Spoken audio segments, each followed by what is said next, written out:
Untuk topik selanjutnya kita akan membahas mengenai bagaimana cara menganalisis dan desain penampang kolom yang akan memikul beban aksial konsentris. Kita lanjutkan kepada tulangan sengkang spiral. Ini ada beberapa syarat tambahan ya. Yang pertama adalah dari rasio tulangan spiral, yaitu pasal 1093, di mana rasio tulangan spiral harus mengikuti ketentuan yang berikut ini. Bahwasanya rasionya adalah 0,45 dikali luas gross penampang kolom dibagi dengan luas core atau inti dari kolom tersebut dikurang 1 dikali FC prime kali F yield ya. Dan nilai F yield sengkang itu tidak boleh dari 700, lebih dari 700 MPa ya. Kemudian jarak antara spiral ya atau jarak antar spiral juga diatur dengan persamaan ini. Kalau kita sudah tahu nilai rasio tulangan spiralnya, kita masukkan ke persamaan ini, maka didapatkan jarak tulangan spiral yang dibutuhkan. AS adalah luas tulangan spiral, DC adalah diameter core, dikurangi diameter spiral, ya, dan DC adalah diameter core kuadrat dikali jarak antar tulangan spiral, ya. Nah, ini adalah beberapa istilah yang ada di persamaan tadi. DC diukur dari luar keluar sengkang spiral, DS adalah diameter spiralnya, D adalah dimensi kolom, ya, dan S adalah jarak antar spiral seperti ini ya. Nah, selanjutnya adalah kita ingin menentukan kapasitas dari kolom yang memikul beban aksial. Nah, ini ada dua persamaan yang bisa kita pakai. Yang pertama yaitu untuk kolom dengan sengkang persegi, yang kedua adalah untuk kolom dengan sengkang spiral. Nah, di mana kita lihat ya persamaannya mirip ya. Yang bedanya adalah adanya kalau untuk persegi adalah 0,8, tulang sengkang spiral ada 0,85 dan persamaan di dalamnya sama. Ya, kita sudah mengenal mutu beton FC prime, EG adalah luas gross tulangan kolom, AST adalah luas tulangan tekan memanjang, F yield, kemudian FC prime. Yang membedakan juga adalah V-nya juga, ya. Dimana untuk pasal-pasal yang sudah kita bahas sebelumnya dinyatakan untuk sengkang persegi V-nya adalah 0,65. Kemudian untuk sengkang spiral adalah 0,75. Dimana di sini terdapat juga rasio tulangan memanjang itu sebesar 1% sampai 8% terhadap agros ya atau luas penampang kolom beton. Nah, setelah kita bisa melihat rumus tadi, maka kita langsung ke contoh kasus, yaitu yang pertama, yaitu tentukan kuas tekan aksial atau PU dari penampang kolom bujur sangkar dengan sisinya 300 mm kali 300 ya. Tulangan memanjangnya 4D29 dan sengkang perseginya diameter 10, jarak 300. FC prime 27,5. F yield adalah 400 megapascal. Karena diminta untuk menentukan kapasitas tekan dari kolom, maka kita gunakan persamaan berikut ya.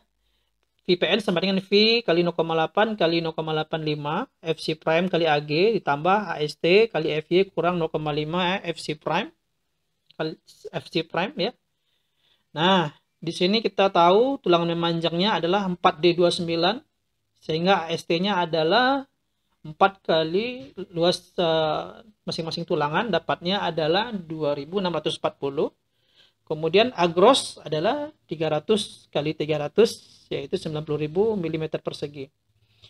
Maka di sini dapat kita lanjutkan ya, VPN adalah V-nya 0,65 kali 0,8 kali 0,85 FC prime yaitu agros ya, kalikan agros 90.000 ditambah AST 2640 kali 400 dikurang 0,85 kali FC prime. Maka didapatkan nilai VPN-nya adalah 1610 kN.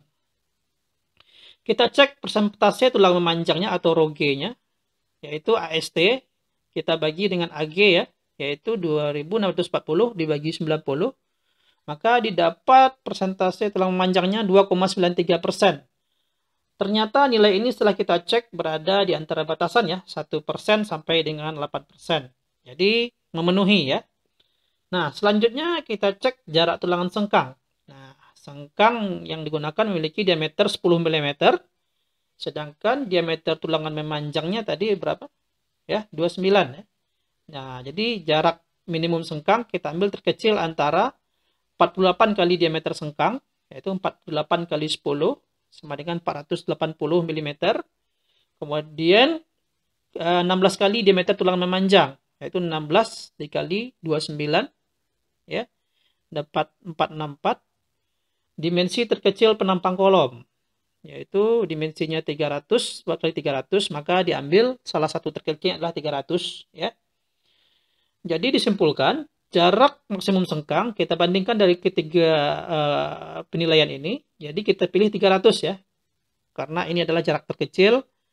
Nah, kita yang terkecil di sini adalah 300 mm dengan asumsi sudah terpenuhi, ya. Nah, dari soal tadi sudah terlihat bahwasanya dari soal itu D300 ya, itu sudah terpenuhi. Kita beralih ke contoh yang selanjutnya. Nah, kalau di contoh 1 kita diminta untuk menentukan kapasitas penampang kolom, maka pada contoh yang berikut kita diminta untuk mendesain, ya. Diminta untuk menentukan ukuran dan mengisi tulangan, ya. Di contoh ini kalau kita baca, yaitu desainlah sebuah kolom dengan penampang bujur sangkar, yaitu panjang kali lebarnya sama ya, untuk memikul beban mati aksial 1200 kN dan beban hidup aksial 800 kN. Di mana FC prime diketahui, F yield diketahui, rasio tulangan memanjang dipersyaratkan 2,5%. Desain pula tulangan sengkangnya, ya. Jadi langkah pertama adalah kita hitung dulu P ultimate adalah sama seperti pada balok ya, bahwasanya 1,2 beban mati tambah 1,6 beban hidup ya, 1,2 kali 1200 dan 1,6 kali 800, kita dapatkan 2720 kN. Kemudian kita masukkan ke persamaan VPN ya. Ya, jadi AST kita sudah tahu ya bahwasanya 2,5% dari kali AG ya. Berarti sama dengan 0,002 ya. 2,5 dibagi 100 ya dikali AG. Nah, AST itu kita masukkan ya ke VPN ya. Jadi VPN sudah diketahui ya. 2720 kali 10 pangkat 3 ya. Kemudian V-nya diketahui 0,65, V-nya 0,8, FC prime-nya 30. Gross itu yang kita cari. AST sama dengan 0,025 AG.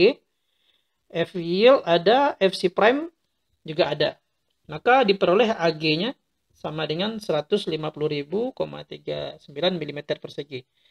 Sehingga dimensi kolom berbentuk bujur sangkar dengan dimensinya adalah sebesar akar dari 150.000, maka didapat 387,35 mm. Ini adalah syarat minimalnya ya. Maka bisa dipilih untuk pembulatan ke atas, yaitu 400 kali 400 mm. Nah, karena dikurangan ukuran kolom yang lebih besar daripada yang diperlukan, maka dapat kita hitung AST lagi gitu ya. Nah, jadi kita masukkan ke VPN, agrosnya sudah diketahui. Nah, AST-nya yang belum kita ketahui. Dengan menyelesaikan persamaan ini, maka diperoleh AST adalah 3072 mm persegi. Maka dapat kita pasang 8 diameter 25, yaitu dengan luasan AST menjadi 3920 mm persegi. Kemudian, kalau sudah bertemu luas tulangan memanjangnya, ya, maka bisa kita desain tulangan sengkang, ya. Kita pilih tulangan persegi dengan diameter 10, ya. Jarak antar minimum sengkang, yaitu yang pertama itu 48 kali diameter sengkang, 48 kali 10 sama dengan 480 mm, 16 kali diameter tulangan memanjang, diameter tulangan memanjang adalah 25, ya, maka didapat 16 kali 25 sama dengan 400. Dimensi terkecil penampang kolom adalah 400 mm, ya, kita ambil 400. Dari ketiga nilai ini ya, kita pilih yang terkecil yaitu 400 ya, maka kita pasang tulangan sengkang diameter 10 jarak 400. Nah, hasil akhir dari perhitungan adalah dapat kita tuangkan ke dalam gambar seperti ini, di mana ukuran kolom 400 kali 400, kita pakai 8D25, kita beri notasi 8D25, sengkang ya, itu 10 di 10 jarak 400. Kemudian kita periksa jarak antar tulangan memanjang ya, ini ke sini ya.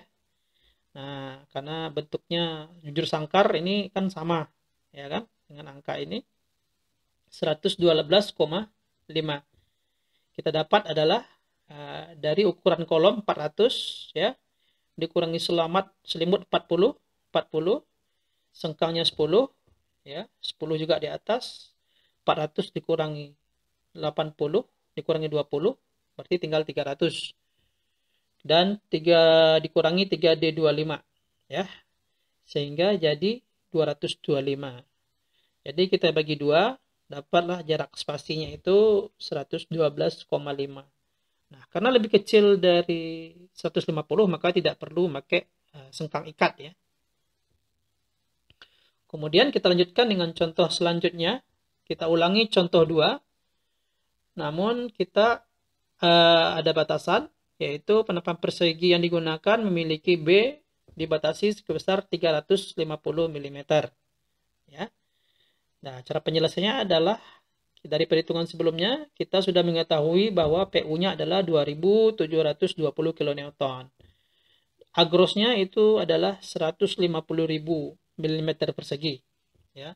Sehingga kalau lebar kolom kita 350, maka nilai H yang dibutuhkan adalah sama dengan, kita tahu ini adalah sama dengan B dikali H ya, 350 mm, maka H-nya sama dengan 150.000 dibagi 350, maka didapatkan 428,68, atau kita bulatkan ke atas ya menjadi 450 mm. Sehingga luas kolom sebenarnya menjadi 350 dikali 450, yaitu menjadi 157.500 mm persegi. Sehingga untuk VPN-nya sama dengan V dikali 0,8 dikali 0,85 ya, seperti rumus yang awal tadi. Maka kita coba ini substitusikan, berarti 2720 kali 1000, V-nya 0,65 ya, kita masukkan agros ya, yang kita masukkan 350 kali 450, AST yang kita cari ya, 400 dikurang 0,85 kali 30. Maka dari persamaan ini jika diselesaikan didapatkan nilai ST-nya 3243 mm persegi. Atau bisa kita pasang tulangan 8D25 yaitu dengan AST-nya 3290. Selanjutnya sengkang yang kita pilih yaitu diameter 10. Syarat jaraknya ditentukan dari 3 kondisi ya, yang tadi sama yang tadi, yaitu 48 kali diameter sengkang, 16 kali diameter tulangan memanjang, kemudian dimensi terkecil penampang kolom. Nah, ini kita dimensinya ada 350 ya, dan 450. Maka kita pilih diameter terkecil dari penampang itu tadi adalah 350 mm. Sehingga kalau kita pilih bentang terkecilnya adalah 350. Nah, karena jarak bersih antara tulang kita adalah 137,5 dan jarak pendeknya adalah 87,5 ya, maka dia kecil dari 150 dan tidak perlu sengkang ikat tambahan ya. Nah, kurang lebih dimensi penampang kolom seperti ini dengan tulangan memanjang 8D25, lebarnya 350, tingginya 450 mm, dan ini diameter sengkangnya adalah diameter 10, jarak 350. Nah, pada umumnya dalam suatu proyek real ya, kita jumpai beberapa tipe kolom yang digunakan pada saat melakukan lelang. Kita harus melakukan pengukuran kolom dengan tepat. Nah, ini adalah suatu gambar kerja KL1, KL2, KL3. Nah, di sini dilihat ya, sangat lengkap detailingnya ya. Ukuran kolom ada di sini ya. Kemudian bentuk-bentuk kolomnya jelas ya. Di sini ada bentuk L, ada yang bentuk lingkaran, dan seterusnya. Intinya semua gambar penampang ya harus dilengkapi dengan notasi yang lengkap ya supaya mudah untuk dikerjakan. Demikian.